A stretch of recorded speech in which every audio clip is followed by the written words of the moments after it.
ተናስልን እንደምን አረፈዳችሁ ብለናል። በያላችሁበት ሰላምታችን ይድረስ። እንደ ሁልጊዜውም ቅዳሜ ማለዳ ላይ በሬዲዮ በተወዳጁ ብስራት ኤፍኤም 101.1 ላይ እንገኛለን። ከዛ ውጪ ደግሞ በዩቲዩብ ለምትሰሙን እንግዲህ በመላው ዓለም ባላችሁበት እንግዲህ ሰላምታችን ይድረስ ብለናል። ጀምረናል። የዛሬን ፕሮግራማችን የተለያየ ጉዳዮችን እናነሳለን። ዩናይትድ እና ኖቲንግሃም ፎረስት የሚያደርጉት ብቻ ጨዋታ ይሆናል የዛሬ ፕሪሚየር ሊግ ትኩረታችን።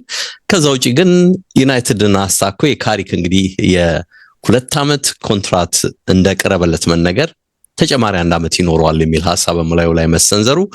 ከዛ ውጪ ግን ከኤፍኤ ካፕ የፍጻሜ ጨዋታ ጋር ተያይዞ ዛሬ ቼልሲና እንግዲህ ሲቲ ይገናኛሉ። ይሄንን ጨዋታ ማስተካከል የበርናንዶ ሲልቫን እንግዲህ የወጣ ኢንተርቪው እናነሳለን። በርናንዶ ሲልቫ በጣም በርካታ ጉዳዮችን አንስቷል። በነገራችን ላይ ህይወት እንዴት ከብዶት እንደነበር ሲቲ ከመጣ በኋላ ከዛ በኋላ ለመልቀቅ ከአንዴም ሁለቴም ስለማሰቡ መቆየቱ ምን ያህል ውጤታማ እንዳደረገው፣ ቀጥሎ ደግሞ እንግዲህ በተለይ ከፔፕ ጋር ያለውን ግንኙነት በተለይ ለፔፕ የሚሰጠው ግምት ምን ያህል የተለየ ስለመሆኑ የሚገልጽ ነገር አንስቷል። ከሁሉም በላይ እንግዲህ አርሰናልና የዘንድሮ ዋንጫን በቀደሙ ዌስትሃም ላይ የተሻረውንም እንግዲህ የገባ ጎልንም ሐሳብ አድርጎ መነሻ አድርጎ ሐሳብ ሰጥቷል። በርካታ ነገሮች አንስቷል። በኤፍኤ ካፕ ላይ የሰጠው ማስተያየት አለ በዛሬ ፍጻሜ ጨዋታ ላይ። እሱን ደግሞ እንግዲህ ከኤፍኤ ካፑ የጨዋታ ዝርዝር ጉዳያችን ጋር አስተካክለን እናነሳ ነው የሚሆነው። ቆይታችን እንግዲህ ያማረ እንዲሆን እንደ ሁልጊዜውም ትብብራችሁን እንጠይቃለን። ፕሮግራማችንን በተለይ በዩቲዩብ የምትከታተሉ ላይክ እንድታደርጉ፣ ሰብስክራይብ እንድታደርጉ አክብረን እንጠይቃለን። ጀመረን እንግዲህ በሬዲዮ ለምትከታተሉን ደግሞ እንደ ሁልጊዜውም ተከታተሉን የሚለው ነው መልእክታችን። በአካል እንዴት ነህ ብያለሁ። አለን ዴቭ፣ እንዴት አለ? አድማጭ ተመልካቾቻችን እንዴት ናችሁ ብያለሁ። ከሁሉም በፊት የምናነሳው እንግዲህ ምናልባት ርዕስ ላይ ባንጠቅሰውም የሊቨርፑል የትናንት ጉዳይ ነው። ሊቨርፑል አጣብቂኝ ውስጥ የገባ ይመስላል። ነገሮች ካልተስተካከሉ ምናልባት እንግዲህ በመጨረሻው ጨዋታ ላይ ራሱም ውጤት የማይስተካከልለት ከሆነ ከታች ያለው በተለይ ቦርንማውዝ የሚመጣ ከሆነ የቻምፒየንስ ሊግ ተስፋ ሊያጣ የሚችልበት እድል አለ። በእርግጥ እዚህም እዛም የተወጣጠሩ የሚመስሉ ነገሮች አሉ። እንግዲህ የሲቲ ኤፍኤ ካፕን የሚያሸንፍ ከሆነ ምናልባት የዩሮፓ ሊግ ተስፋ ለሌሎች መስጠቱ ሊቨርፑልን ወደ ላይ ሊያመጣው ይችል ይሆን ወይ? አስቶን ቪላም እንዲሁ በዩሮፓ ሊግ ላይ ተሳትፎ ያደርጋልና ያንን አሸንፎ በደረጃ የሆነ ለውጦች የሚመጡ ከሆነ ደግሞ ለሊቨርፑል 6ኛ ተሳታፊ እድልን የሚሰጥበት ሂደት እንዳለ መረጃዎች ይወጣሉ። ግን ሊቨርፑል በራሱ ግን በቃ አጣብቂኝ የሆነ ነገር ውስጥ ገብቷል። አንዳንድ ጊዜ ግራ የሚገባ ይመስላል አይደል? ሰውየውን ዘንድሮም ስለማስቀጠላቸው ነው በርካታ መረጃ የሚወጣው። ዘንድሮም ስል በቀጣይ ውድድር ዘመንም ለማለት ነውና የሚወጡት መረጃዎች በሙሉ አንስሎት በክለቡ ስለመቀጠላቸው ነው። ቡድኑ ግን እያሳየ ያለው ነገር በጣም አስገራሚ ሆኗል። አላውቅም ሊቨርፑሎች በቀጣይ ዓመትስ የሚስተካከል ነገር ይኖራቸዋል ወይ ብለህ ጥያቄ ሁሉ እንድታነሳ የሚጋብዝ ይመስለኛል። እንዴት አየው? እናንሳስ ይሄንን ጉዳይ። አሰልጣኝ አርነ ስሎት ምን አሉ ዴቭ? የሊቨርፑል ደጋፊዎችን የሚያስጨንቀው ነገር አሁንም በክረምት የዝውውር መስኮት አሁን ቡድኑ ላይ ያለውን ችግር መቅረፍ ይቻላል ወይ የሚለውን ነገር አያምኑም ብለዋል። ወይም ከግምት በታች ነው ለዚህ ነገር ያላቸው ብለዋል።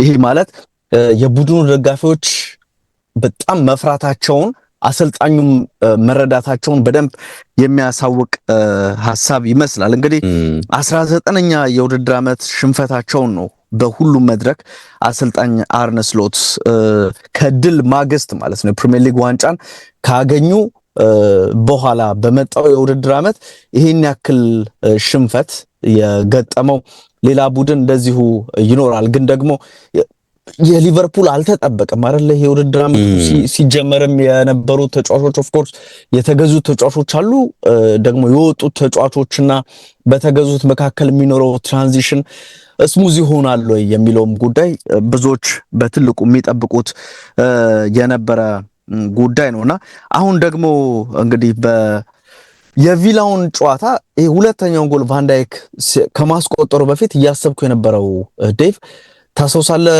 ከ4 ዓመት ከ6 ወራት በፊት ሊቨርፑልና ቪላ በኮቪድ እግር ኳስ ያለ ደጋፊ በሚደረግበት ጊዜ ልክ በትናንቱ ሜዳ 7-2 አሸንፎት እንደነበር እናስታውሳለን። ያ ጨዋታና ኦሌ ዋትኪንስ እንዴት የሊቨርፑል ተከላካይ ክፍልን በቃ መጮች አድርገውት እንደነበር የሚያሳይ ነውና ይሄኛውም ጨዋታ ያ አይነት መልክ አለው። አሁንም ኦሌ ዋትኪንስ አለው። ኦሌ ዋትኪንስ ግቦችን በዛ ጨዋታ ማስቆጥሯል፣ በዚህኛውም ጨዋታ አስቆጥሯልና ራሱ ደግሞ ቪላ ከዚህ ጨዋታ ወይም ከ7-2 ድል በኋላ ያመጣው ሁለተኛ ድል የትናንቱ ነው ዴቭ። ከዛ ውጪ ሳያሸንፍ 5 ዓመታትን ሳያሸንፍ ሊቨርፑልን ሳያሸንፍ እየተጓዘ የነበረበት የውጤት እንቅስቃሴ ላይ የነበረ ቡድን ነው። በትናንቱ ጨዋታ እንግዲህ እንደተመለከት ነው በመጀመሪያው ማጋማሽ ልትለው ትችላለህ። ይሄ በጣም ክሊር ከት ቻንስ የምትላቸው በጣም በረኛውን አስጨንቀው ምናምን የምትለው እንደውም ለማስታወስ ሁሉ በቃ እስክትገደድ ድረስ የሚያደርስ ግን የትኛው ኳስ አስጨንቆታል በረኛውን ብለ ወደ ኋላ እንድትመለስ የሚያደርግና ወዲያውኑ በምላሹ አይ ምንም የተለየ ነገር አልነበረውም። ስለዚህ ይሄ ጨዋታ ለደጋፊ አዝናኝ እንዳልነበረ በእርግጠኝነት መናገር ይቻላል። የመጀመሪያው አጋማሽ ላይ የሮጀርስ አስደናቂ ኳስ የሊቨርፑል የመከላከል ራቨንበር፣ ማካሊስተር እና ደግሞ የመስመር ተከላካይ የመሃል ተከላካዮች እንዳይገባ ማድረግ የሚጠበቅባቸው አይነት ኳስ በነፃነት ደግሞ ተጫዋቹ ከዚህ ቦታ ላይ ግቦችን በማስቆጠር የተካነ ነው ሞርጋን ሮጀርስ እና ያስቆጠረው ኳስ በቃ ከዚህ በፊት ያስቆጠረ በዚህ ዓመት ብዙዎቹ ግቦች የተጫዋቹ ማለት ነው ይሄንን ነው የሚመስሉት ዴቭና እንዴት ይሄንን እንኳን መከላከል አይችሉም ብለ እንድታስብ የሚያረግ ክፍተትን በሊቨርፑል አማካኝ ተከላካዮችና ተከላካይ ተጫዋቾች አግኝቶ እንግዲህ ያኳስ እንዲቆጠር ሆኗል። ሁለተኛው አጋማሽ ላይ ፈጣን ምላሽ በሊቨርፑል የተወሰኑ 15-13 ደቂቃዎችን በሊቨርፑል ግብም ማግኘት ቻሉ በቨርጂል ቫን ዳይክ። ከዛ በኋላም ደግሞ ከእንቅስቃሴም አንፃር የተሻለ ይመስል ነበረ። ሊቨርፑል ግን በጨዋታው እድለኛ የነበረው ይሄ ሁለተኛ ቢጫ ካርድ ሊመለከት የሚችልበት እድል የነበረው ኦሌ ዋትኪንስ በጨዋታው እንቅስቃሴ ከቫን ዳይክ ግብ ከ5 ደቂቃዎች በኋላ ማለትም ቫን ዳይክ 52ኛው ደቂቃ ላይ ነው ያስቆጠረው። ኦሌ ዋትኪንስ 57ኛው ደቂቃ ላይ እንደዚሁ የኦፍሳይድ የሚመስል ኳስ ነው ያሉ በሊቨርፑል ተጫዋቾች መዘናጋት ግቡ እንዲቆጠር ሆኗልና እዚህ ግብ ላይ የግብ ጠባቂው ሁኔታ ከአንድም ሁለት ጊዜ ዴቭ አንድ ግብ ጠባቂ ኳስን ክሊር ማድረግ ያለ ወይም ይሄ በተለምዶ ኳሱን ተፍቶታል ይባላል አይደል? ግብ ጠባቂ ወዴት ነው ኳሱን ማራቅ ያለበት የሚለው በሁለቱም አጋጣሚ ለአስቶን ቪላ ተጫዋቾች ነው ኳሱን እያቀበለ የነበረውና ይሄ ጊዮርጊ መማርዳሽቪሊ አሁንም በሊቨርፑል በጣም አስተማማኝ ግብ ጠባቂ አለመሆኑን የተመለከትንበት እንቅስቃሴ ይመስለኛል። በተለይም የኦሌ ዋትኪንስን ግብ ስትመለከት ከዛ ውጪ የማጊን ግብ በቃ በጣም ግሩም ነው ዴቭ።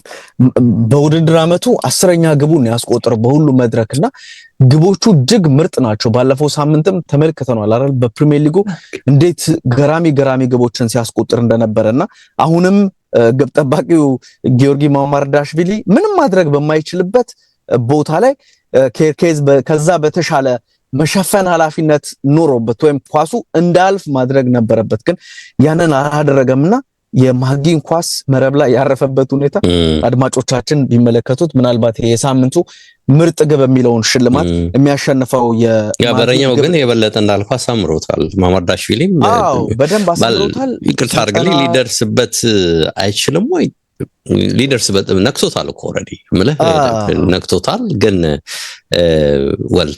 ታይሚንጉ ጥሩ ነበረው ያላቅም እንዳልከው ነው። ጎሎቹ ላይ የነበሩት የግብ ጠባቂው የተከላካዮቹም ጥረት ደካማ ነበር። ሶቦዝ ላይ ስራ ሲወደቀበትም አይታል አይደል? ሶቦዝ ላይ ሞድቆ ራሱ የተቆጠረውንም ጎል አይታል። anyway እዚህ ላይ በጥቅሉ ልንል የምንችል ይመስለኝ ሊቨርፑልና ሴት ፒስ በቃ በጣም እንደተራራቁት ያለ አሁን 20ኛ የሴት ፒስ ጎል እንደገባባቸው ታያለ። በጥቅሉ 52 ጎሎች ነው የገባባቸው በሲዝኑና በአንጻሩ ለረቡ የመጪው ሳምንት የዩሮፓ ሊግ ጨዋታ በደንብ እያሟሟቀ እንደሆነ ደግሞ አስቶን ቪላ አሳይቶናል። ኦልሞስት ቤስት 11ን የተጠቀሙና ይሄ ቡድን በእርግጥም በመጪው ሮብ ከራዮ ቫይካ ነው አይደል ካልተሳሳትኩኝ በሚኖራቸው ፍራይቡርግ የጀርመኑ ክለብ ለሚኖራቸው ቁልፍ ጨዋታ ራሱን በደንብ ያሟሸበት እንደሆነ በግሌ ገምታለሁ። ግን በጣም እየገረመኝ ያለው ሊቨርፑል ኢንቴንሲቲው የለም፣ በተጫዋቾች መካከል ያለ ግንኙነት የለም። በተከላካዩ በቃ ሙሉ ለሙሉ ተሰብሯል። ይሄ ፋይቲንግ ስፕሪት የምትለው ምንድነው፣ ማስጨነቅ፣ ፕሬሲንግ የምትለው፣ ታክል የምትለው ሁሉ ነገሩ ወርዷል። እና አንዳንድ ጊዜ እውነት አሁን ቅድም የሰጡትን አስተያየት ሰውየው ሰጥተው ከሆነ ለምንድን ነው በእርግጥ ሳዲያ ደጋፊ የማይጠራጥራቸው? እኔ በደንብ ነው እንጂ ልትጠራጥራቸው የሚገባው እኮ አንዳንድ ጊዜ ቡድን በቃ እንዳለ እኮ ሙሉ ለሙሉ ሲሰበር ሲወርድ ዘጭ ሲል መጠየቅ ያለብህ የሚመስለኝ ምንድነው ምክንያቱ? ኦኬ ደጋግመን ያነሳናቸው የዲያጎ ጆታ ሙታልን ከዛ በኋላ የተፈጠሩ የሆኑ ነገሮች አለን። ምንድነው በአዲስ መልኩ የተገዙ ተጫዋቾች በጉዳት ከክለቡ የራቁበት ጊዜ ተባለ። ብዙ ነገሮች የተነሳና ትራንዚሽኑ ስሙዝ አይደለም ምናምን ብዙ ተባለ፣ ጉዳት ተባለ። ግን የሚመስለኝ አንድ እኮ አሰልጣኝ የሆነ ነገር የሚሰራ ከሆነ ተጨባጭ የሆነ ነገር የሚሰራ ከሆነ እኮ የተወሰነ ብሌታውን ታያለ አይደለ? የሆነ ጨዋታ ላይ የሆነ ፍንጭ ሊሰጥህ ይገባል። የሱ ተች ነው የምትለውን ነገር እኮ አትሊስት አልፎ አልፎ ታያለ። እዚህ ቡድን ውስጥ እኮ ኮንሲስተንትሊ በግሉ ጥረት እያደረገ ነው የሚባለው ተጫዋች ሶቦዝ ላይ ብቻ መሆኑንና ምናልባት ትናንት ደግሞ ይሄ ወጣቱ ሊንጎማ ምንለው አሁን በቅርቡ የመሰለፍ ዕድል እየሰጡት ያለው ልጅ በግሉ የሚያደርገውን ጥረት ካልሆነ በቀር ማንን ነው ኖተብሊ ጠርተህ እኮ ነገር ተከላካዩ በቃ ተኛ። ጠባቂው ላይ መናነሳቸው ችግሮች በረከቱ። አዳዲስ የመጡ ተጫዋቾች ከኤስ ከዚህ ነው ማለት ከከሌ ብለህ ሳትነጥል በሙሉ በቃ የሚያሳማ ብቃት ነው ያሳያሉት። አምና ቶፕ የነበሩት አማካኞች 2-3 አይደለም በሙሉ ስጥራቸው የሉም። በመስመር ያሉ እንቅስቃሴዎች ግራ አጋቢ ናቸው። ሳላን ጨምሮ እድሜው ነው እንዳትል በአንድ ዓመት ይሄን ያህል ደግሞ እንግዲህ አዲስ ኮንትራት ፈርሞ እሱም በዚህ ደረጃ ይወርዳል ብለህ ለመጠየቅ በጣም ከባድ ነው የሚሆነውና ከቤንች ተጫዋች ይነሳ፣ የመሰለፍ ዕድል ይሰጠው፣ ሮቴት ያድርጉ፣ ሁሉም ነገር በቃ በጣም ድብልቅልቁ ይወጣል። ሊቨርፑልን እኮ ነው እያየን ያለ ነውና እኔ አንዳንዴ ሰውየው ራሱ ልምምድ ሜዳ ላይ ምንድን ነው የሚሰሩት? በጣም አሳፋሪ የሆኑ ውጤቶች መተው እኮ ወደ መልበሻ ቤት ስትገባ ተጫዋቾቹ እሳቸው ሳይደነግጡም እንደ አንዳንዴ እንግዲህ አሁን ሀፋፍ ሆኗል ነው አይደል የሚባለው። የሊቨርፑል ደጋፊ ገደለም ኔክስት ይር የሆነ ነገር ይፈጠራል ብሎ የሚያስባል። ለክሳቸው እንዳሉት ደግሞ የሚያውቁተመተም አለ። በቃ ተስፋ የቆረጠ ደጋፊ አለ። እንዴት ነው ይሄንን አስታርቀህ የምትሄደው? የሆነ ፍንጭስ ካልሰጡ ምንድነው አሁን ማስተማመኛ ብለህ እኛን አሰልጣኝ ለማቆየት ኃላፊነት ላይ የምታቀርበው በቂ ምክንያት? እንግዲህ ምን ዘረዝራቸው በርካታ የባለፈው ዓመት ነው እሱ እኮ በቃ አሁን እኮ ወደ ምን እየተሄደ ነው እኮ እሱም ቢሆን እኮ በቃ የክሎፕ ቡድን ነው ወደሚለው እኮ በቃ እርግጠኝነት ሄደ። በቃ የሳቸው ቡድን ነው፣ በዛው ስፕሪት የመጣ ቲም ነው፣ የተነካካ ብዙ ነገር የለውም። ስለዚህ ያንን ሞመንተም ነው ይዘው የቀጠሉትና ኦኬ ከዛ በኋላ እንግዲህ የራስ ነገር ሊመጣ ሲባል የሆነ ያደረከው ነገር እኮ የሚታይ አንዳች ተጨባጭ ነገር የማይሰጥ ከሆነ ለኮች የምትሰጠው እድሜና እድል እኔ በጣም ግራ ነው የሚያጋባኝና በጣም የሚገርም እኮ ነው። አሁን አስበው ቦርንማውዝ ከሲቲ ጋር ቁልፍ ጨዋታ አለው። ካሸነፈ እኮ ሲቲን እና 55 ነጥብ ላይ አሁን ያለው 55 ነጥብ ላይ 3 ከጨመረ 58 ነጥብ ይገባል። ሊቨርፑል ያለው ነጥብ 59 ነው። በመጨረሻ እንግዲህ ጨዋታ የሚያደርገው ቦርንማውዝ ከኖቲንጋም ፎረስት ነው። ኖ ቦርንማውዝ እና ኖቲንጋም ፎረስት ይገናኛል። ሊቨርፑል ደግሞ ከብሬንትፎርድ ይገናኛል። አይበለውና ሊቨርፑል እንግዲህ በዚህ ሞመንተም ከቀጠለ አቻ ቢወጣ ራሱ ሜዳ ላይ ቢሆን አቻ ከወጣ ምንድነው ሊፈጠር የሚችለው? በጣም አጣብቂኝ ውስጥ እኮ ነው የምትገባው። ስለዚህ ያኔ ደግሞ ምን ይመጣል? ከቶፕ 5 ሞቶ ቻምፒየንስ ሊግ ተሳትፎን በራሱ ማረጋገጥ ከሚችልበት እድል ወጥቶ ከዛ እንግዲህ ምን ሊታሰብ ነው? ቪላ 2 ኦፕሽን አለው። ምክንያቱም ዩሮፓ ሊግ ላይ ስጠቅስ እንደነበረው ከፍራይበርግ ጨዋታ አለው። እሱን ካሸነፈልንና ምናልባት በቻምፒየንስ ሊጉ 5ኛ ሆኖ ካጠናቀቀ ነው። 4ኛ ሆኖ በነገር ላይ 4ኛ ሆኖ ቪላ ካጠናቀቀ ለ6ኛ ቡድን የቻምፒየንስ ሊግ ተሳትፎ አይሰጥም። 5ኛ ሆኖ ካጠናቀቀ ነው ለ6ኛ ቲም ተሳትፎ እድል የሚሰጠው። 5ኛውን ቦታ ያዘ ማለት ደግሞ ሊቨርፑል ወደ 6 ሊገፋ ነው ወደሚል ሎጂክ እንድትሄድ ያደርጋልና ያኔ ነው እንግዲህ 6ኛ ሆኖ እድል ሊያገኝ የሚችለው ማለት ነው። 6ኛ ሆኖ ካጠናቀቀ ግን ቪላ በዚህ ሞመንተም ቀጥሎ የመጨረሻውንም ጨዋታ አሸንፎ በቃ 4ኛነቱን ፊክስ የሚያደርግ ከሆነ ሊቨርፑል ከተገፋ 6ኛ ከሆነ ሌሎች መተው ድሉን ከወሰዱበት ቻምፒየንስ ሊግ ላይ ነው።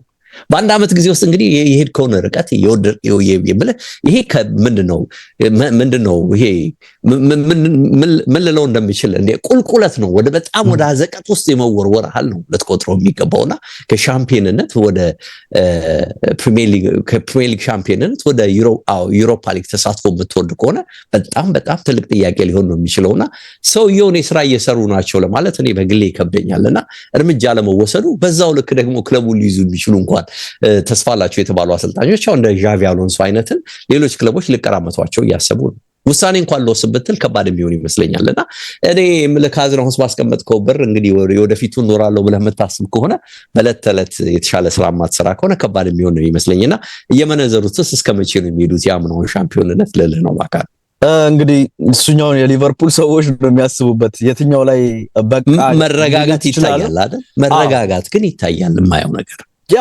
ሰውየው ራሳቸውን በግልጽ ተናገሩ አይደል? ዝውውር ገበያ ውስጥ እየገባው ነው።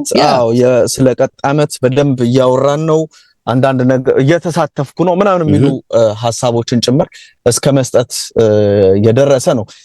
አሁን ማካሊስተር እንዴት በቃ ጭራሽ አንድ ይሄ አማተሪሽ የሆነ ተጫዋች ሊያረግ የሚችለው ነው። ሁለተኛው ግብ ባይቆጠር ኑሮ በሰራው ጥፋት ምክንያት ቀድሞ መቶኛል በሚል ተጋብቶ ኤዝሪ ኮንሳን አይተዋል ጠልፎት ነበር። ጎሉ ባይጸድቅ ኑሮ ድጋሚ በቪአር የሚታይ የነበረው የፔናልቲ ኢንሲደንት ያሰጣል አይሰጥም የሚለው በእርግጠኝነት ደግሞ ያ የፔናልቲ ኳስ እንደሆነ የሚያሳይ አይነት እንቅስቃሴ ነበርና ማካሊስተር ጥላው ነው ያለው።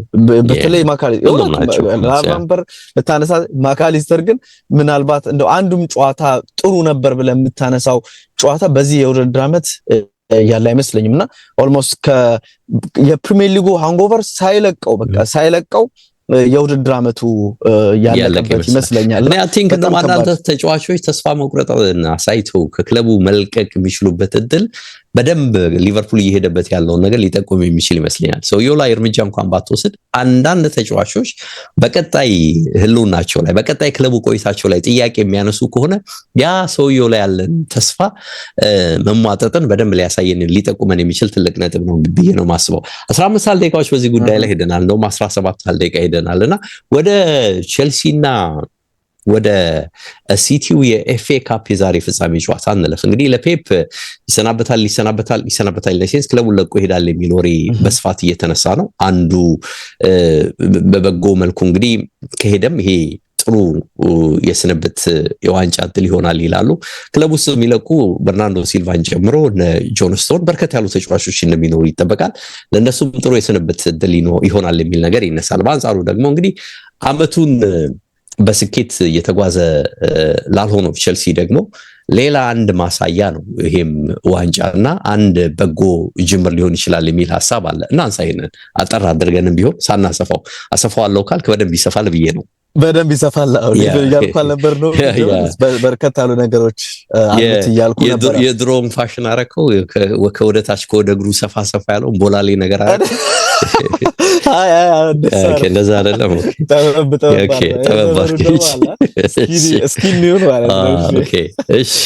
ዛሬ እንግዲህ የውድድር ዓመቱ ሁለተኛ ዋንጫ መዳረሻውን የሚያደርግበት ቡድን የሚለይበት ነው። ማንቸስተር ሲቲ የውድድር ዓመቱ ሁለተኛ ዋንጫውን ይህ ማለት ካራባኦ ዋንጫን አርሰናልን አሸንፎ ባለድል ሆኗል።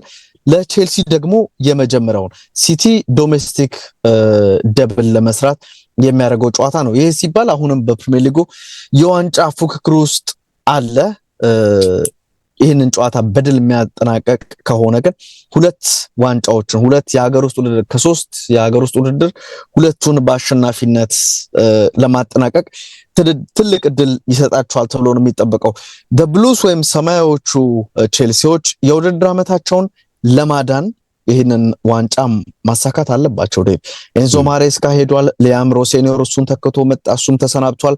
አሁን ደግሞ ጊዜው አሰልጣኝ ካለም ማክፋርለን የውድድር ዓመቱ እስኪጠናቀቅ ድረስ በቡድኑ ውስጥ አለና የውድድር ዓመቱ በአጠቃላይ የቁልቁለት ጉዞ ውስጥ ቡድኑን እንዲቆይ ያስገደደ ዓመት ልትለው ትችላለህ።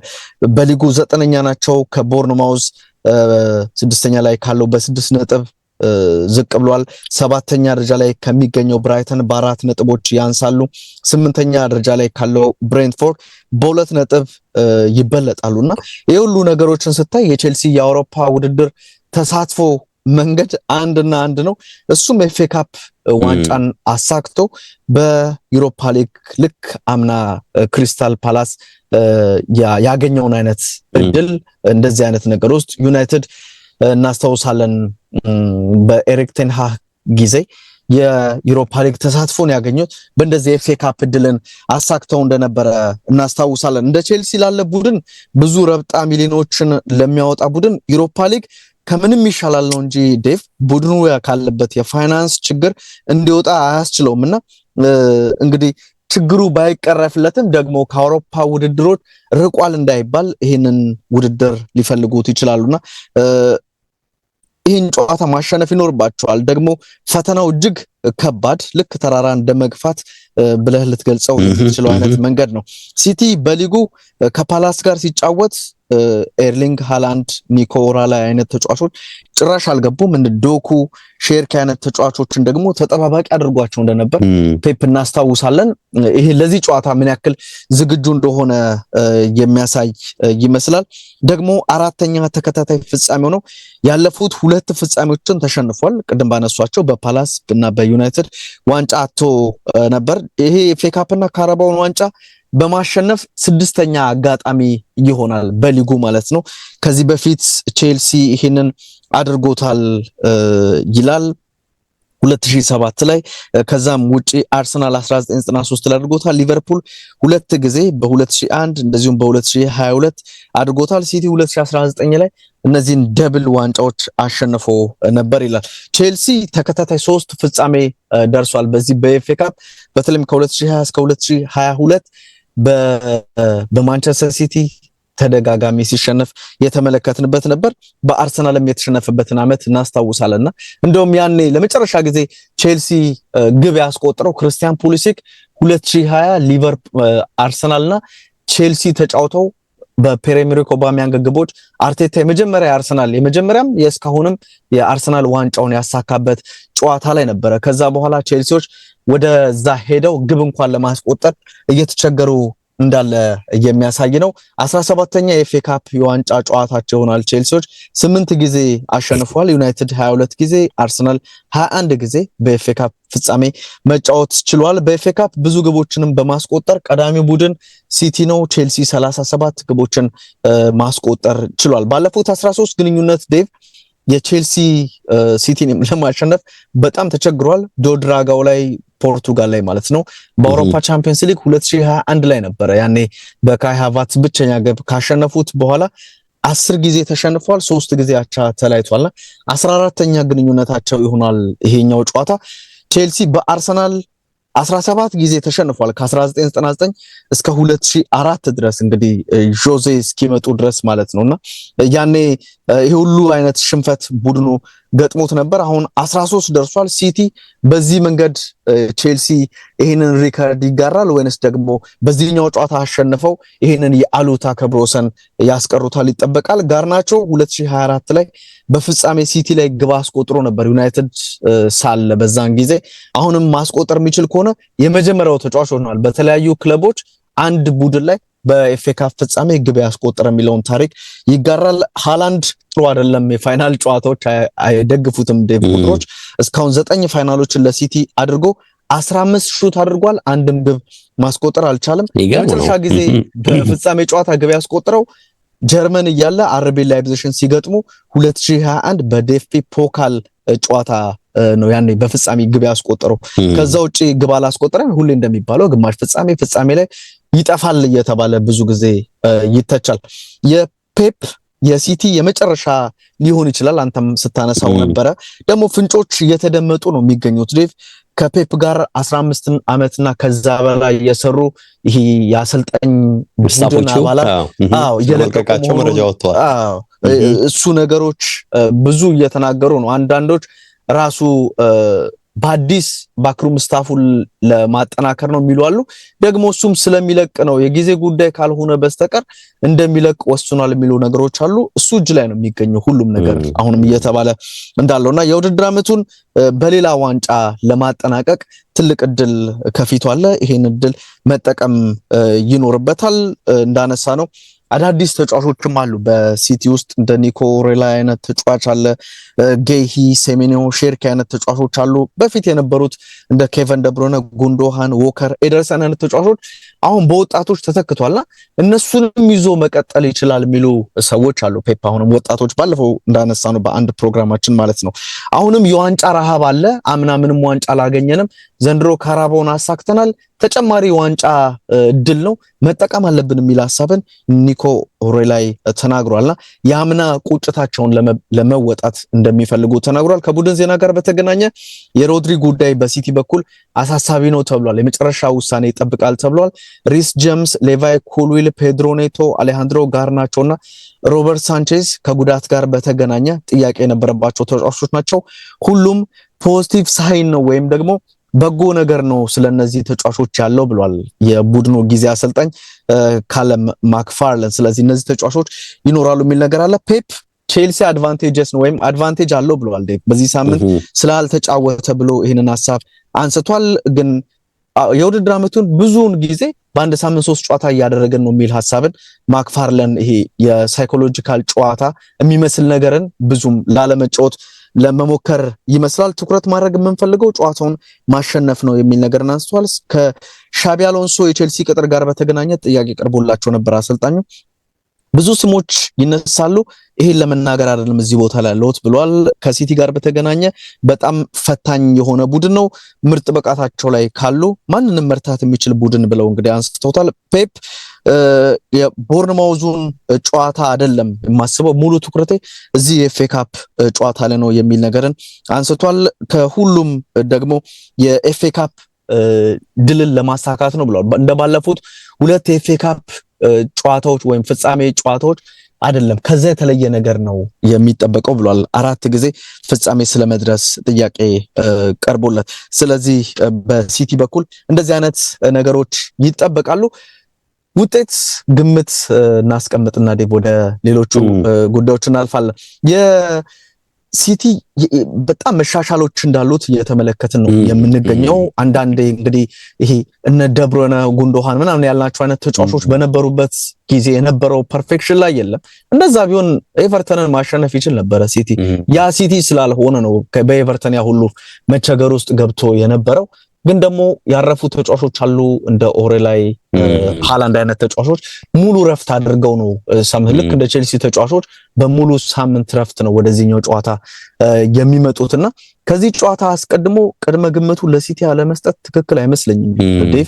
ግን ደግሞ በቼልሲም በኩል የሆነ ሪያክት የማድረግ ነገር ካለ ከኮል ፓልመር ካለ ከእንደ ዦአው ፔድሮ ጄምስ እና ኮልዌል ጄምስ ተመልሷል። ኮልዌል አለ እንግዲህ በጥሩ ሁኔታ ላይ ይገኛል። እነዚህ ተጫዋቾች የሆነ ነገር ማድረግ የሚችሉ ከሆነ ቡድኑን አሸናፊ ማድረግ ይችላሉ። ግን ከጨዋታ በፊት ገምተን መውጣት ስላለብን እኔ ሲቲ ጨዋታ ያሸንፋል ብዬ በርናርዶ ሲልቫ ምን አለ እንግዲህ ሰፊ ኢንተርቪው ነው በነገርህ ላይ ከዛ አትሌቲክ ጋር የሰጠውና ምናልባት ይሄንን ማንበብ የሚችሉ በጣም ሊወዱት እንደሚችሉ ግምት ወስዳለሁ በግሌና ልክ አሁን አንተ በጨረስከው ሐሳብ ላይ ነው እሱም ኢንተርቪውን እንዲዘጋ እድል የሰጡትና ይሄ ጨዋታ ምን ያህል ታፍ ወይ አስቸጋሪ እንደሆነ አውቃለሁ አለ። ምንድነው ቼልሲዎች ልክ ብዙዎች እንደሚሉት ጥሩ ጊዜ ያሳለፉ አይደሉም አውቃለሁ። ግን ፋይናል ሁልጊዜም የፍጻሜ ጨዋታ ነው አለ። ካራባኦ ካፕ ፍጻሜ ላይ ከአርሰናል ስንገናኝ ሁሉም ሰው ቅድሚያ ያድሉን አሸናፊነቱን ለአርሰናል ነበር የሰጠው አለ። ይሄ ቅድመ ግምት መሰጠትና አሸናፊ ከል ይሆናል የሚለው ነገር ብዙ አስፈላጊ አይመስለኝም እኔ በግሌ ነው የሚለውና በቃ የፍጻሜ ጌም ነው። አንድ የ90 ደቂቃ ጌም ነውና የትኛውም ነገር ሊፈጠር ይችላል ነው የሚለውና ቼልሲን ካያችሁት ደግሞ በጣም ቁልፍ የሆኑ ፋንታስቲክ የሆኑ በጣም ወሳኝ የሆኑ ተጫዋቾች አሉትና በጥሩ ቀናቸው ከሆነ ደግሞ እነሱንም ማሸነፍ ምን ያህል ከባድ እንደሆነ መገመት ይቻላልና ከባድ ጌም ነው የሚሆነው። ሁላችንም ግን ወይም ደግሞ እንደ ክለባችን ግን አስፈላጊውን ነገር ለደጋፊዎቻችን ለመስጠት ዝግጁ ነን የሚል መረጃ ነው የሰጠውና ይህ ተጫዋች እንግዲህ እንደምታውቀው ብዙ ክለብ ውስጥ የቆየ ነው። በእርግጥ እንግዲህ ይሄን ጨዋታ እንደሚያሸንፉ እሱም ግምት እንደሚሰጥ አንተም ትረዳለህ፣ ሐሳብ ትወስዳለህ። እንሸነፋለን ብሎ መቼም ሜዳ ላይ አይገባምና እኔም በግሌ ዝም ብሎ ፌቨራይት የመሆን እድላቸው ወደ እነሱ ያደላል እላለሁ። ግን ቼልሲ ትልልቅ ጌሞች ላይ የመነሳት እንትና ነው አይደል ባህሪ ያለው የሆነ ሳትጠብቀው ጥሩ ነገር የማድረግ ነገር አለውና የሆነ ያልጠበቅነው ነገር ቢፈጠርም ደግሞ በግሌ አይገርምኝም። ለምን ምናቃቸው ባህሪዎችም ናቸውና የሆነ ነገር ለማሳየት ጥረት ሊያደርጉ እንደሚችሉ ግምት ወስዳለሁ። ግን የበርናንዶ ሲልቫ ኢንተርቪው ግን ብዙ ነገሮችን ያካተተ ነው። እግረ መንገድ እዚሁ ላይ ሐሳቡን የተወሰኑትን ሐሳቦች በተለይ ማንበብ የሚችሉ ሊያነቡት ቢችሉ ብዙ ነገር ሊያገኙበት ይችላሉ የሚል ግምት አለኝና 9 በጣም ተወዳጅ ዓመታትን ያሳለፈው ሲናገር ከአንዴም ሁለቴ ክለቡን ለመልቀቅ ወስኜ ነበር ነው የሚለው። ግን ቼጄ ቢሆን ኖሮ እስካሁን አሳካቸው የነበሩ ይላል። በቁጥር ይጠቅሳቸዋል የዋንጫዎችን ብዛትና አጣቸው ነበር ነው የሚለው። 457 ጨዋታዎች አድርጓል። 6 ጊዜ ፕሪሚየር ሊግ ሻምፒዮን ሆኗል። 2 ጊዜ ኤፍኤ ካፕ አንስቷል። እንግዲህ ፍጻሜውን ደርሷል። 3ኛ ሊሆን ይችላል አይችልም እናያለን ዛሬ። ሊግ ካፕን ደግሞ 5 ጊዜ ከፔፕ ጋር አሸንፏል። 1 የአውሮፓ ቻምፒየንስ ሊግ ዋንጫን አሸንፏል። የክለብ ወርልድ ካፕንም ደግሞ እንዲሁ ከክለቡ ጋር አሳክቷልና ሄጄ ቢሆን ኖሮ ከአንዴም ሁለቴም በተለይ እንደጠበቅኩት አልሆነም ነው የሚለው። በቁምጣ ነበር የመጣሁት አለና የተወሰነ ጊዜ አየሩ አባባኝ አለ፣ ደስ ይል ነበር አለ። ከዛ በቁምጣ መውጣት ሲጀምር በቃ እንዴት ውስጤ እንደገባ ቅስቃሴ ሆነ ነኝ የምረዳው ይላልና በጣም ሰልችቶት እንደነበረ ህይወት መጀመሪያ አካባቢ። ከዛ አሁን የትዳር አጋሩን የሴት ጓደኛውን ሲያገኝ ደግሞ ነገሮች በሂደት እንዴት እንደተቀየሩ ማገባቱ፣ ልጅ መውለዱ፣ በነገራችን ላይ አሁን ደግሞ ሁለተኛ ልጅ አርግዛለች ባለቤቱና ጥቅምት ላይ እንደምትወልድም ጭምር ነው የሚናገረውና ብዙ ነገሮች በህይወቱ እንደተቀየሩ ያነሳል።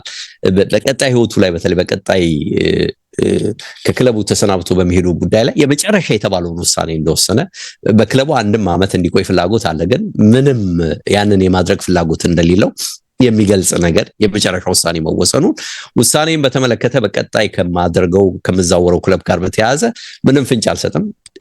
ኢቭን ወኪልም ቢሆን በዚህ ጉዳይ ላይ ግልጽ ንግግር የሚጀምረው የመጨረሻው የሊጋችን ጨዋታ ካለቀ በኋላ እንዲሆን ነግሬዋለሁ የሚል አስተያየትም ጭምር ሰጥቶን የሰማሁት በነገር ላይ ባካለና እሱ ብቻ አይደለም። አሁንም በትልቅ ሌቭል ኮምፒት ማድረግ የሚችልበትን እድል ሊሰጠኝ የሚችል ክለብ ነው ፈልጌ የሚሄደው። እዚህ ውሳኔ ውስጥ የባለቤቴም የኔም ውሳኔዎች እንግዲህ ከግምት ውስጥ ይገባሉ የሚል ነገርን እያነሳ የሚገኝበት ሂደት ነው ያለውና በርካታ ነገሮች አንስቷል። ግን እንደው ትኩረቴን ከሳቡት መካከል አንዱ የአርሰናልን ጉዳይ ያነሳበትን ነጥብ ላንሳለህና ከአርሰናል ጋር አርሰናል ብዙ ጥሩ ነገር አይናገርምና ከማን ነው ከገብርኤል ጋር ተያይዞ የተፈጠረ ኢንሲደንትን አያይዞ ያነሳለታል።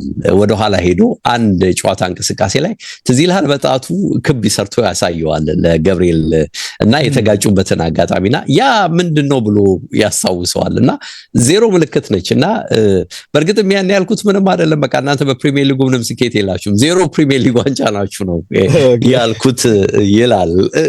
በነገር ላይ እንዲህ አይነት ነገሮች ይፈጠራሉ ነው የሚለው። በእግር ኳስ ላይ ሁሌም ተመሻሽቀህባቸው ታልፋለህ፣ ከዛ በኋላ የተለየ የሚነሳ ነገር የለም ነው የሚለውና ያንን ተከትሎ ነው እንግዲህ ያነሱበታል የአርሰናልን ጉዳይ በደጋፊነት በተፎካካሪነት ይለዋል። እውነቱን ተናገር ካልከኝ እኔ በኔ 9 ዓመት ቆይታ የክለባችን ትልቁ ተፎካካሪ ሊቨርፑል ነው የሚለው፣ ፈጽሞ አርሰናል አይደለም ነው የሚለው እና ይሄንንም በትልቅ ደረጃ አይተናል። ኦፍ ኮርስ ባለፉት 2-3 ዓመታት ያመጡትን ለውጥ አይተናል። አሁን እንግዲህ እድገታቸው ጫፍ የደረሰበት ነው የሚለው። እንግዲህ መሻሻላቸው ትልቅ ደረጃ የደረሰበት ወደ ዋንጫ የቀረቡበት አጋጣሚ ነው የሚለውና ያንን ተከትሎ እንግዲህ እናያለን ይሳካል ላይሳካም የምናይበት ሂደት ነው የሚኖረው ነው የሚለው። ግን አወራርህ እኮ ለአርሰናል ፍቅር እንደሌለ ነው የሚያሳየው። በፍጹም ነው የሚለው በቃ በፍጹም ለነሱ የተለየ ፍቅር የለኝም ነው የሚለው። እንግዲህ ያው በቃ የነሱ ደጋፊ እንዳልሆነ በግልጽ ሐሳብ የሰጠበት ሆኖ ነው የምታገኘውና ግን እስከ መጨረሻው ሁሉንም ነገሮች እናያለን ነው የሚለው። ምን ሊፈጠር እንደሚችል ኦፍ ኮርስ ሁሉ ነገር ከኛ ቁጥጥር ውጪ ነው፣ እኛ መወሰን አንችልም። እነሱ ነገሮችን አሳክተው ከሄዱ የእድገታቸው ውጤት ነው። ግን አንድ ማሰብ ያለበት ነገር በተወሰነ መልኩ የሰራናቸው ስህተቶች እና የትራንዚሽን ሲዝን ባይሆን አሁንም ዋንጫውን የመውሰድ አቅም የኛ ነበር። የተወሰኑ ስህተቶች ሰርተናል ነው የሚለው። አዎ ይላል፣ ያምናል በነገር ላይ እነሱን ባንፈጥር እነሱን ችግሮች ባናንጸባረቅ ኖሮ አሁንም ዋንጫውን የመውሰድ እድል ነበረንና ያው እንዳለውም የትራንዚሽን ሲዝን መሆኑ ጎርቶናል የሚል ሐሳብ ነው የሚያንጸባረቀውና ከፔፕ ጋር በተያያዘ የሰጠው ሐሳብ ደግሞ በጣም ሌላ ትኩረት ይስባል። እንግዲህ ስለ ተጫዋቹ ኳሊቲዎች አንዳንድ ጨዋታዎች ላይ የሸፈነው ኪሎ ሜትር ርቀት ሲቲው በዋንጫ ስኬት ውስጥ 100 ነጥቦች ያመጣበትን ብዙ የሚያነሳቸው ነገሮች አሉ። ስለራሱ ኳሊቲውም ጋዜጠኛ ጠይቆት ምን ያህል ማጂሺያን እንደሆነ የተገለጸበት እንደውም ፔፕ ራሱ እንዴት ማስተር እንደሚለው ጭምር የተገለጸበት መረጃ አለ። ብዙ ነገሮች አሉት። ግን ከፔፕ ጋር ያይዘው ምንድነው እሱ ይለዋል። እሺ ጂኒየስ ነው ወይስ ምን እንዴት ነው ፔፕን የምትገልጸው ብሎ ይጠይቀዋልና ፔፕ የሚለይበት ብዙ ነገር አለ ይላል። በተለይ ግን የሱ ልዩነት አለመርካቱ ነው ይላል። በነገር ላይ በምንም ነገር አይረካም። በጣም ስኬታማ ሆነ አመቱን በዋንጫ አጠናቀ ከዛ በላይ ብዙ ነገር ይፈልጋል አለና በተለይ ከሁሉም ኮቾች የተለየ እንዲሆን የሚያደርገው በማጥቃት ላይ ሁልጊዜም የሚሰራቸው ነገሮች ናቸው። ቡድኖች ሁልጊዜም እንዳንገመት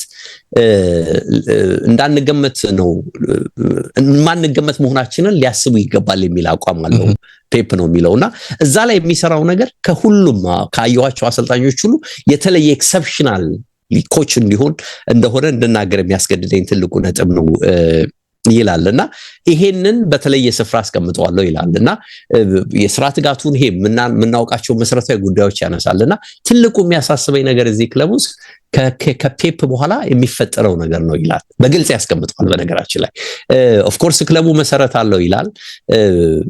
ስኬቶችንም ከዚህ በኋላ ታጥሞ ሊቀጥል ይችላል። ግን በፔፕ ደረጃ ነገሮችን ከውኖ ማለፍ የሚችል አሰልጣኝ ይኖራል ብዬ አላምንም ነው የሚለው። ብዙዎቹ የዋንጫ ስኬቶች፣ ብዙዎቹ የክለቡ ስኬቶች ከክለቡ በላይ ፔፕ ናቸው፣ ከኛም በላይ ፔፕ ናቸው ይላል በነገር ላይ እና ለፔፕ የሚሰጠው ግምት በጣም በጣም ትልቅ መሆኑን በክለቡ በቆየባቸውም ጊዜ በተለይ በመጀመሪያው ዓመት ላይ መልመድ ተቸግሮ እንዴት 6 ወራት በስኬት እንዲወጣ እንዳደረገው የሚጠቅስባቸው በርካታ ነገሮች አሉና ብዙ ይላል በነገር ላይ ከዚህ ጋር ተያይዘው።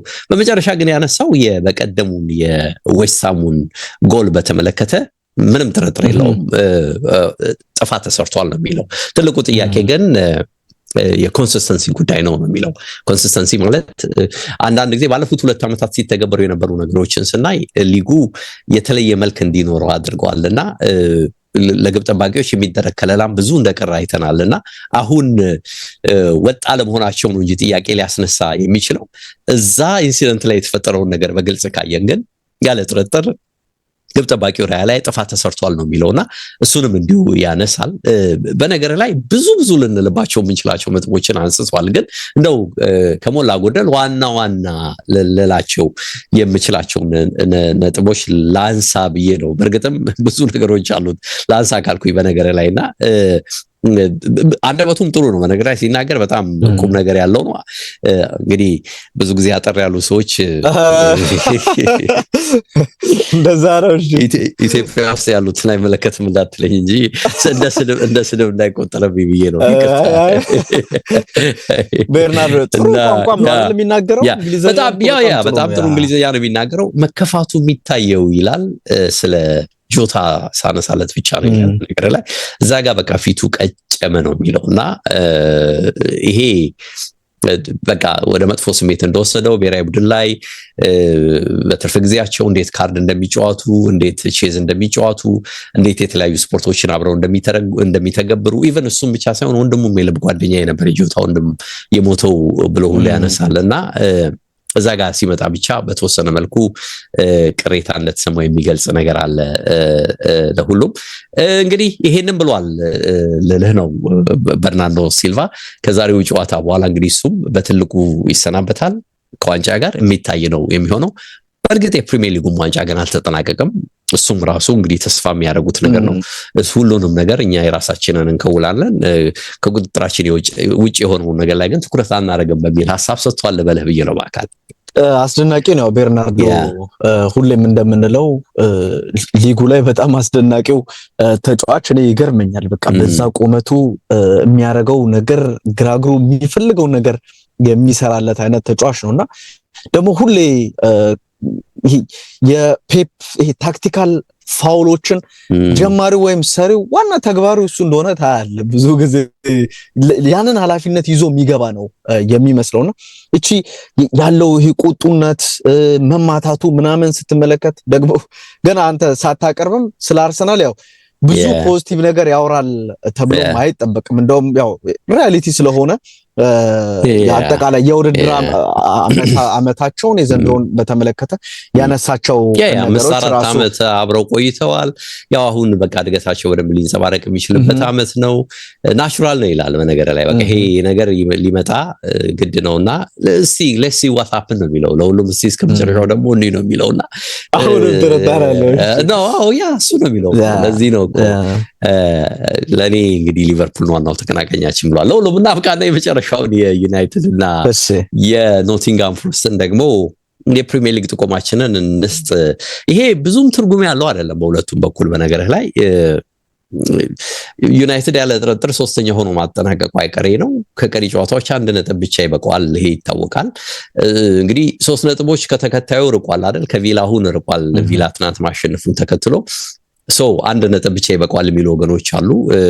ቻምፒየንስ ሊግ ተሳትፎን ካረጋገጠ ከረም ብሏል። ፎረስት በአንጻሩ ደግሞ ባለፈው ሳምንት ከኒውካስል አቻ ስለወጣ ደግሞ ላለመውረድ ማረጋገጫ ሆኖለታልና ከጨዋታው ውጤት ይልቅ የተለያዩ ጉዳዮች በዚህ ጨዋታ ላይ ትኩረት ሳቢ ናቸው ብለዋል። ባለፈው ጨዋታ እንግዲህ ለዩናይትድ ያልተሰለፈው ካዚሜሮ ከጉዳት ማገገሙ ተገልጿልና ከጉዳት ማገገሙ አይደለም ዜናው ነው የሚሉት በርካቶች። በዚህ ኦልድ ትራፎርድ የሲዝኑ የመጨረሻ ጨዋታ ላይ ከደጋፊዎች ጋር የሚሰነባበትበት መሆኑ ነውና ተጫዋቹ በነፃ ዝውውር ክለቡን ለቆ ይሄዳል። የ34 ዓመት ተጫዋች ነው በነገርህ ላይ። በቅርቡ ከክለቡ ዌብሳይት ጋር ባደረገው ቆይታ ደጋፊዎች በሰጡኝ ፍቅር እጅግ ደስተኛ ነኝ ሲል ሰምቼዋለሁና ለእነርሱ ትልቅ ክብር አለኝ።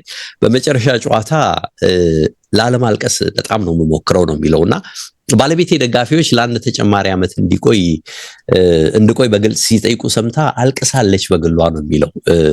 በርካታ የክለቡ ደጋፊዎች በነገር ላይ በግልጽ አንድ ተጨማሪ ዓመት ኮንትራት እንዲሰጠው በይፋ ክለቡን ጥያቄ ያቀርበዋል፣ ግን አልሆነም። እሱም እንግዲህ መሄዴ እርግጥ ነው የሚለው። እርሱ ግን ቀሪውን ጊዜ በመዝናናት ጨርሳለሁ፣ በቀጣይ የዩናይትድ የህይወት ዘመንም ደጋፊ ሆኜ እቀጥላለሁ የሚል አስተያየትን እንግዲህ ለዩናይትድ ድረገጽ ሰጥቷል። ዩናይትድ አማካይ መስመር ላይ ሶስት ተጫዋቾችን በቀጣይ መግዛት እቅድ እንዳለው ነው መረጃ በስፋት እየወጣ ያለው በነገርህ ላይ። በዚህ መነሻ እንግዲህ እንደ ካዚሜሮ አይነት ትልቅ ደሞዝ የሚከፈላቸው ተጫዋቾችን ማሰናበት ግድ ነው በነገርህ ላይ። በርካታ ዝውውሮች ውስጥ ይገባሉ ነው የሚባለው። 3 አማካኝ ከተባለ እንግዲህ በየመስመሩ ደግሞ ሊኖሩ የሚችሉ እድሎችን ማየት ትችላለህ። ከዛ ውጪ በዩናይትድ በኩል ሌላ ትኩረት ሳቢው ብሩኖ ፈርናንዴዝ በግሉ በአሲስት ያለውን ሪከርድ ለመስበር ይሄኛው የመጨረሻ ጨዋታው ይሄኛውና የመጨረሻው ጨዋታ ላይ ወሳኝ መሆኑ ይታያልና 19 አሲስት በማድረግ አስደናቂ ጉዞ ላይ ነው። በቲየሪ ኦንሪ 2002-2003 እና እንግዲህ በደብሮይነ 2019 ተይዞ የነበረውን 20 አሲስት በማድረግ የጋራ ሪከርድን ለመጋራት ነው የሚጥረው። 1 አሲስት ማድረግ ብቻ ይቀረዋል በነገርህ ላይ ተጫዋቹ የስፖርት ጸሐፊዎች እንግዲህ አመቱ ኮከብ በሚል ዴክላን ራይስን በልጦ መሸለሙ በስፋት ተነስቷል። ከዛ ውጪ ሌላም ሪከርድ አለ ነው የሚሉትና ብሩኖ ቻንስ በመፍጠር በሊጉ 4ኛ ባለ ሪከርድ ነው በነገርህ ላይና ዘንድሮ 124 ቻንሶች ፈጥሯል።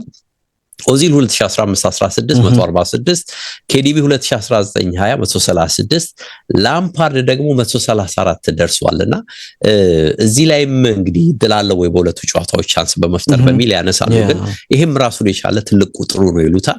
ካሪክ እንግዲህ ቡድኑ ቋሚ አሰልጣኝ ሆኗል የሚል መረጃ ወጥቷል። እሱ ላይ አጭር ነገር እንደምትሰጥን ተስፋ አደርጋለሁ። እንግዲህ የተጫዋች ደግሞ 8 ጨዋታዎች ሜዳው ላይ አድርጎ በ7ቱ አሸንፏል። ይሄ ጉዳይ እንግዲህ ፎረስቶችን ኦልድ ትራፎርድ መጥተው ለማሸነፍ እንዲቸገሩ የሚያደርግ ትልቅ ነጥብ ነው የሚል ነገር ተነስቷል። ነገር ግን ደግሞ ያለፉት 4 የእርስ በርስ የሊግ ግንኙነቶች ዩናይትድን አይደግፉትም። በነገር ላይ ፎረስት 3 ሲያሸንፍ በአንዱ አቻ ተለያይቷል። ዩናይትድ አንድም አላሸነፈምና ከአራቱ ጨዋታዎች በፊት ግን ዩናይትድ በ8 ተከታታይ ጨዋታዎች በሙሉ አሸንፏቸው ነበርና ይሄ ይታያል በቁጥር ነገር። ዩናይትዶች ባለፈው ከሰንደርላንድ 0-0 የተለያዩት እንግዲህ በ23 ጨዋታዎች በተከታታይ ጎል ማስቆጠር ችለው ከመጡ በኋላ ነውና ስለዚህ ጎል እንደሚያገቡ ማሳያ ነው። ተጋጣሚያቸው ፎረስት ባለፉት 8 ጨዋታዎች በሊጉ ነው ማለት ሳይሸነፍ ይመጣል። 4 አቻ 4 ድል አድርጎ ነው የሚመጣው። ተጎድቶ በዛሬው ጨዋታ ይመለሳል የተባለው ጊብስ ዋይት ባለፉት 5 ከዩናይትድ የተደረጉ የሊግ ጌሞች ላይ 5 የጎል ተሳትፎ አድርጓል። ይሄም ጥሩ ነገር ነው። 3 ጎልና 1 አሲስት በማድረግ የሚጠቀስ ተጫዋች ስለመሆኑ ነው መረጃ የወጣው። ማኑኤል ኡጋርቴ ሸሽኮ ልምምድ ጀምሯል። ማቲያስ ዴሊት የለም፣ ረጅም ጉዳት ነው ይሄ። ንዶይና ኢብራሂም ሳንጋራ ልምምድ አድርገዋል። ስለዚህ እነዚህ ተጫዋቾች ይመለሳሉ ነገ የሚል መረጃ ወጥቷል። ተከላካዩ ሙሬሎና ኦላን አይን በጉዳት የሌሉ ተጫዋቾች ናቸው። ረጅም ጉዳቶች ግን 4-5 ተጫዋቾች አሉ በነገርህ ላይ ፎረስት ቤት። ፎረስት እንግዲህ ኮቹንም ኮንትራት ያራዝማል፣ በቋሚነት ይቀጥራቸዋል የሚል መረጃ ተያይዞ ወጥቷል። ከዚህ ጋር በተያያዘ ይህ ጨዋታ እንዳልኩ ነው ትርጉሙ ብዙም የማይገባ ግን ሁለቱም ለመሸናነፍ ጥረት ሊያደርጉ የሚችሉበት ጨዋታ ነው። ኦልትራፎርድ እንደመሆኑ የዩናይትድ ድል ይበዛል የሚለው ነገር በእኔ በኩል አለ እና የማሸነፍ ድልን ለዩናይትድ ነው የምሰጠው በአካል። የኔም ግምት ተመሳሳይ ነው። ቅድም ያነሳው ያምናው ከዛ በፊት የነበረው ማንቸስተር ዩናይትድ አለመሆኑን አሁን በእርግጠኝነት ቢያንስ በዚህ የውድድር ዓመት አሁን ከጥር ወር ጀምሮ ያለው ዩናይትድ ሌላ ዩናይትድ እንደሆነ በሚገባ ተመልክተናልና ብዙ ጊዜ እንደሚባለው የቡድኖች የተወሰነ ፍንጭ ማሳየት የሚለውን ነገር የካሪክ ቡድን ፍንጭ አሳይቷል። በደንብ የመሻሻል ፍንጭ አሳይቷል። እሱን እርግጠኛ ሆኖ መናገር ይቻላል። ፍንጩን በደንብ ማሳደግ ይችላል ወይ በቀጣይ ራሱ ቋሚ አሰልጣኝ ሲሆን ምን አይነት መልክ ይኖረዋል ቡድኑ ላይ እሱን ማየት ያለብን ይመስላል። እኔም ዩናይትድ ያሸንፋል ነው የምለው። ይሄንን የተጀመረ የማንቸስተር ዩናይትድን የአሰልጣኝነት ህይወት በቋሚ ውል ሊያራዝሙለት ነው የሚል ነገር ተነስቷል። በባለፈው ፕሮግራማችን ነው ነበረ ለቦርዱና ወይም ለሰር ጂም ራትክሊፍ ያቀርባሉ የዩናይትድ ይሄ እግር ኳስ ጉዳዮችን በተመለከተ ውሳኔ ሰጪዎቹ እነ ኦማር ብራዳ እነሱ ይሄን ነገር ያነሳሉ ተብሎ ነበር። በስተመጨረሻ አቀረቡላቸው። ሰውየው ሰር ጂም ራትክሊፍ አጽድቀውታል የሚል ነገር አለና በቀጣይ የውል ሁኔታዎቹ ምን መልክ አለው የሚለውን ሂዱበት የሚለውን እንግዲህ የመጨረሻ ሐሳብ ሰውየው ሰጥቷልና ብራዳ የሚል ነገር ተነስቷል። ካሪክ የ2 ዓመት ውል ይፈርማል። ይሄ ማለት እስከ 2028 ሰኔ 30 ድረስ ያቆዩዋል ተብሏል። እየታየ ደግሞ የሚጨመር የ12 ወራት በይደር የሚቆይ የ12 ወራት ውልም ይቆያል። እንደሚያስመዘገበው ውጤት የሚታደስ ወይም የሚጨመር የ1 ዓመት ውል በውል ውስጥ ይኖራል የሚለው ጉዳይ ተነስቷል። የአሰልጣኝ ቡድን አባላቶች ውስጥ ባለፈውም ተወዷል እያለ የነስቲቭ ሆላንድን ጉዳይ ስናነሳ ነበር። የነሱም ክፍያ ምን ይሁን የሚለውን ነገር በቀጣይ የዩናይትድ ሰዎች ይሰራሉ የሚል ነገር አለና ትናንት ነው ይሄንን ውሳኔ ሰር ጂም ራትክሊፍ አሳለፉ የተባለ የሚገኘው። ቡድኑ ሌሎች አማራጮችን እየተመለከተ ነበረ። ራሳቸው ኡናይ ኤሜሪ አሁን በዋንጫ ለማጠናቀቅ ከጫፍ የደረሱት ሰው አንዶኒ ኢራዮላ አይነት ሰዎች አሉ። ግን በካሪክ የመቀጠል ፍላጎትን ከዩናይትድ ጋር በተገናኘ ተገልጿል። ሙሉ ትኩረቱን በዩናይትድ አድርጎ ቀጣይ ዓመትም በዋና አሰልጣኝነት ይህን የቀድሞ የማንቸስተር ዩናይትድ አማካኝ በአሰልጣኝነት እንደሚቀጥል የሚል መረጃ ወጥቷል። አጠርሲል እንግዲህ በአካል ቆይታችን የተከታተላችሁትን ይመስል ነበር። ኤችዲ ስፖርቶች ነን። መልሰን እንመጣለን በሌሎች ፕሮግራሞች። ለዛሬው አበቃን። መልካም ጊዜ። ባባይ። ሰላም ወደ መልካም ጊዜ ላንተ።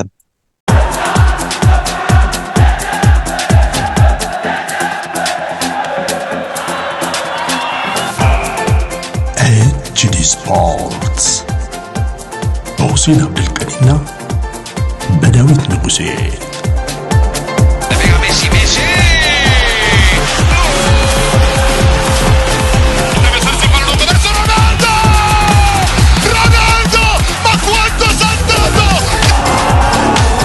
Champions again! Liverpool! HD Sports.